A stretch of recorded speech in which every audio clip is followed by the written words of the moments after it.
Ternyata ada seorang terduga pelaku, seorang ibu-ibu, udah umurnya lebih tua dari saya. Tadi membawa apa sih, AC ya? AC yang di dalam rumah tuh indoor AC. Kondisinya ibu ini juga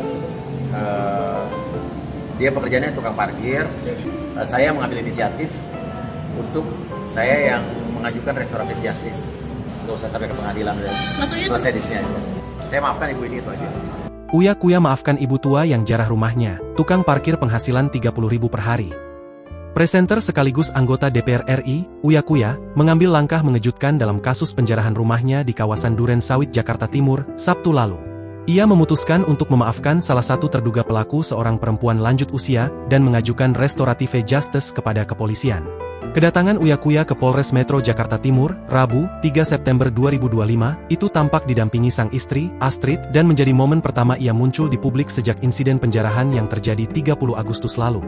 Dalam pertemuan yang difasilitasi pihak kepolisian, Uya Kuya bertemu langsung dengan terduga pelaku lansia yang kedapatan membawa AC indoor dari dalam rumahnya.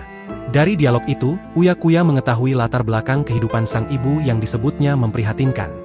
Ternyata ada seorang terduga pelaku, ibu-ibu, umurnya lebih tua dari saya, kondisinya memang memprihatinkan, ibu ini sehari-hari tukang parkir, cucunya disabilitas, suaminya juga tukang parkir, dan dia tinggal bersama anak serta cucunya, ujar Uya Kuya.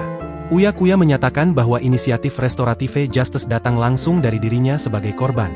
Ia ingin kasus yang melibatkan ibu lansia tersebut tidak dilanjutkan ke proses hukum.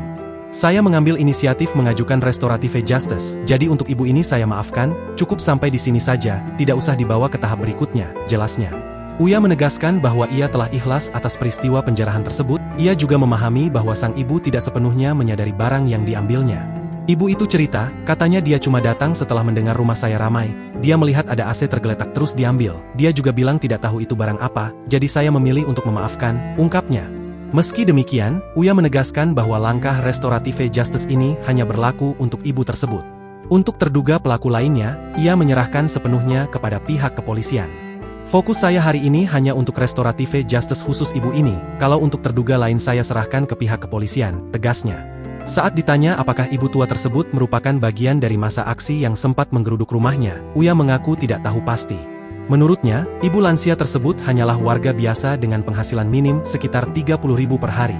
Tadi sih seperti warga biasa, benar ibu-ibu tukang parkir, penghasilan per hari 30.000, kalau masuk orang dalam aksi demonstrasi saya nggak tahu, intinya hari ini saya maafkan ibu ini, tutur Uya Kuya. Ternyata ada seorang terduga pelaku, seorang ibu-ibu, udah umurnya lebih tua dari saya. Tadi membawa apa sih, AC ya? AC yang di dalam rumah tuh indoor AC. Kondisinya ibu ini juga dia pekerjaannya tukang parkir. Saya mengambil inisiatif untuk saya yang mengajukan restoratif justice. Nggak usah sampai ke pengadilan, Maksudnya selesai di sini aja. Saya maafkan ibu ini, itu aja. Download Tribun X sekarang, menghadirkan lokal menjadi Indonesia.